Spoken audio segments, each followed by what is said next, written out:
बिस्मिल्लाहिर्रहमानिर्रहीम अस्सलाम वालेकुम रहमतुल्लाहि व बरकातुहू। तो आज हम अपने किचन में बनाने जा रहे हैं भरवा करेले। भरवा करेले में हम क्या भरने लगे हैं ये तो मैं आपको रेसिपी में आगे चल के बताऊंगी। ख़ास बात यह है कि मैंने रेसिपी के मुतालिक तमाम डिटेल से टिप्स एंड ट्रिक्स दी है, जिससे आपके करेले जो है वो इंतहाई लजीज बनेंगे और बिल्कुल भी कड़वे नहीं बनेंगे। लेकिन ज़रूरी ये है कि आपने वीडियो को फुल वॉच करना है, स्किप कर करके नहीं देखना है, ताकि आप कोई भी पार्ट मिस ना करें और जब आप करेले बनाएं तो आपके करेले भी ऐसे ही लजीज बने। तो रेसिपी स्टार्ट करने से पहले जिन बहन भाई ने हमारे चैनल को अभी तक सब्सक्राइब नहीं किया है, काइंडली जल्दी से सब्सक्राइब कर लें, और जिन्होंने पहले से किया हुआ है उनका दिल की गहराइयों से शुक्रिया। आप हमारी दुआ में रहेंगे हमेशा।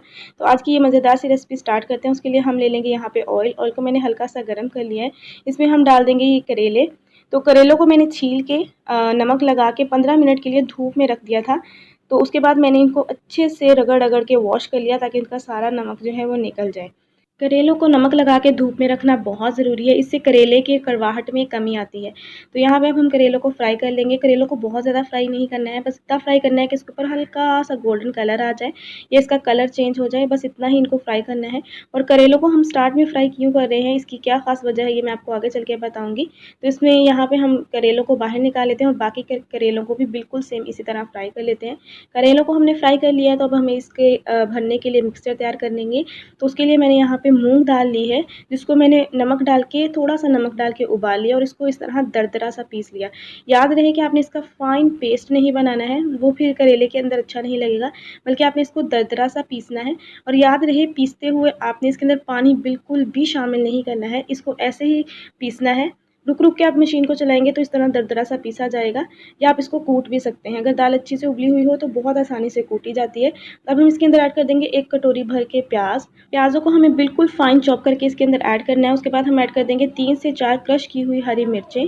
हरी मिर्चों के बाद हम इसके अंदर ऐड करेंगे 1 खाने का चम्मच ये टमाटर की प्यूरी। ये ऑप्शनल है, अगर आप इसको स्किप करना चाहते हैं, अगर आप टमाटर नहीं ऐड करना चाहते हैं तो मत करें, लेकिन इससे फ्लेवर जो है वो बहुत बढ़ जाता है। तो इसके अंदर हमने सिर्फ 1 खाने का चम्मच इसके अंदर ऐड करना है टमाटर की प्यूरी। सूखे मसाले ऐड करेंगे, जिसमें चले जाएगा 1.5 चाय का चम्मच लाल मिर्च का पाउडर। 1 चाय का चम्मच हम इसके अंदर ऐड कर देंगे धनिया पाउडर। चौथाई चाय का चम्मच इसके अंदर हल्दी पाउडर ऐड करेंगे। अकॉर्डिंग टू टेस्ट या 1 चाय का चम्मच हम इसके अंदर नमक ऐड करेंगे। तो मसाले ऐड करने के बाद हम इसको अच्छे से मिक्स करेंगे। तमाम मसाले और जो दाल है वो अच्छे से मिक्स होनी चाहिए। तो इसको हम अच्छे से मिक्स कर लेते हैं। दाल को हमने यहाँ पे अच्छे से मिक्स कर लिया है। हमारा दाल का मिक्सचर बहुत ही मज़ेदार रेडी हो गया है। तो अब टाइम आता है करेलों को भरने का। तो यहाँ पे मैंने फ्राई किया हुआ एक करेला लिया है, उसके अंदर हम दाल को भरेंगे। तो यहाँ पे आपको बहुत आसानी होगी, करेले क्योंकि फ्राई किए हुए हैं तो बहुत ही सॉफ्ट हुए हुए हैं। तो यही इसकी ख़ास बात थी कि करेलों को फ्राई करके जब हम भरते हैं तो हमें भरने में बहुत आसानी हो जाती है। बाज़ औक़ात कच्चे करेलों को भरते हुए करेलों को जब हम एक्स्ट्रा खोलते हैं तो वो एक तो ईज़िली खुलता नहीं है, दूसरा बाज़ औक़ात ऐसा होता है कि जब हम खोल रहे होते हैं तो वो टूट जाता है दरमियान से। तो जब आप करेलों को हल्का सा स्टार्ट में फ्राई कर लेंगे तो ये बिल्कुल सॉफ्ट हो जाते हैं और भरने में बहुत आसानी होती है। और इस तरह करेले जो हैं वो कड़वे भी बिल्कुल नहीं बनते हैं, क्योंकि ये 2 दफ़ा फ्राई होंगे तो कड़वे बिल्कुल भी नहीं बनेंगे। तो यहाँ पे हमने दाल का मसाला करेले में अच्छे से भर लिया है। एक्स्ट्रा मसाला जो है वो उसको निकाल देंगे हम और ऊपर धागा लपेट देंगे, और इस तरह आप बहुत ही आसानी के साथ इसको घेरा लगा लेंगे। तो आप चाहें तो 1 घेरा लगा लें या 2 घेरा लगा के मज़बूती से इसको बांध दें, ताकि ये खुले नहीं। और यहाँ पे हमारा करेला जो है रेडी हो गया है। इसी तरह हम बाकी के सारे रेडी कर लेंगे। सारे भरे हुए करेलों को हम अगेन से एक दफ़ा फ्राई करेंगे। तो उसके लिए मैंने ऑयल गरम किया, ऑयल के अंदर हम करेले डालेंगे और इनका कलर चेंज होने तक हम इनको फ्राई कर लेंगे। तो फ्लेम को आपने मीडियम ही रखना है, मीडियम फ्लेम पर हम इनको फ्राई करेंगे। तो यहाँ पे एक साइड से ये फ्राई हो गए तो हम इसकी साइड को चेंज करेंगे और दूसरी साइड से भी हम इसी तरह फ्राई होने देंगे। इस तरह बनाए गए करेले इंतहाई लजीज बनते हैं और कड़वे तो बिल्कुल भी नहीं बनते हैं, इस बात की मैं आपको गारंटी देती हूँ। तो यहाँ पे करेले हमारे फ्राई हो गए हैं, तो इनको हम प्लेट में निकाल लेंगे और इसी तरह हम बाकी के सारे करेलों को फ्राई कर लेंगे। उसके बाद हम इनका सालन तैयार करेंगे। बस करेले भरे जाएँ, फ्राई हो जाएँ, तो उसके बाद सालन बनाना बहुत ईजी हो जाता है, बहुत ही कम टाइम में बन जाता है। तो यहाँ पे हमने वही ऑयल लिया है जिसमें हमने करेले फ्राई किए थे, उसमें थोड़ा-सा ऑयल हमने मज़ीद ऐड किया है। इसके अंदर हम ऐड कर देंगे काफ़ी सारे कटे हुए प्याज़।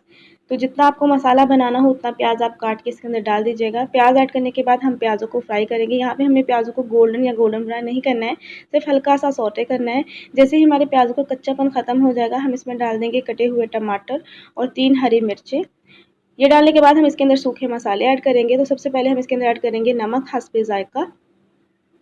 लाल मिर्च का पाउडर ऐड करेंगे हम इसके अंदर 1 चाय का चम्मच। चौथाई चाय का चम्मच हल्दी पाउडर ऐड करेंगे।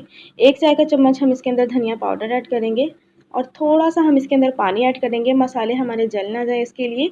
पानी ऐड करने के बाद हम इसको मिक्स करेंगे और अब हम इसको मसाले को पकाएँगे। मसाले को हमें अच्छे से पकाना है ताकि मसाले का कच्चापन जो है वो ख़त्म हो जाए। तो उसको हम कवर करके तकरीबन 2 से 3 मिनट के लिए पकने देंगे। 2 से 3 मिनट हो चुके हैं यहाँ पे मसाले को पकते हुए। मसाला हमारा बहुत अच्छे से भुन गया है, इसका कच्चापन ख़त्म हो गया है। तो एक दफ़ा चम्मच चला देंगे और स्टेज पे हम इसके अंदर ऐड कर देंगे बचा हुआ दाल का मिक्सचर। तो ये दाल का मिक्सचर जो हमने करेलों के लिए बनाया था वो बच गया था, तो वो हम इसके अंदर ऐड कर देंगे।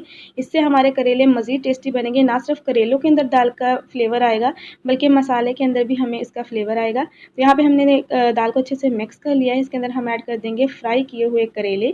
करेले ऐड करने के बाद हम इसको कवर करेंगे और 5 मिनट के लिए हम इसको दम पे रख देंगे, लो फ्लेम पर।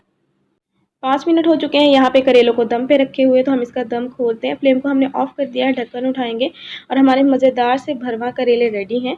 दिखने में ये जितने खूबसूरत लग रहे हैं, खाने में उससे कई गुना ज़्यादा ये टेस्टी है। बस शर्त ये है कि आपने इनको खलूस से बनाना है, तवज्जो से बनाना है, तो ये बहुत मज़े के बनेंगे। रेसिपी पसंद आई हो तो लाइक शेयर कीजिएगा। रेसिपी के मतलब कोई भी क्वेश्चन हो तो आप मुझे कमेंट में ईजिली पूछ सकते हैं। चैनल को सब्सक्राइब करके जाइएगा। मिलते हैं नेक्स्ट ऐसी ही मज़ेदार सी यूनिक सी रेसिपी के साथ। तब तक के लिए अल्लाह हाफिज़।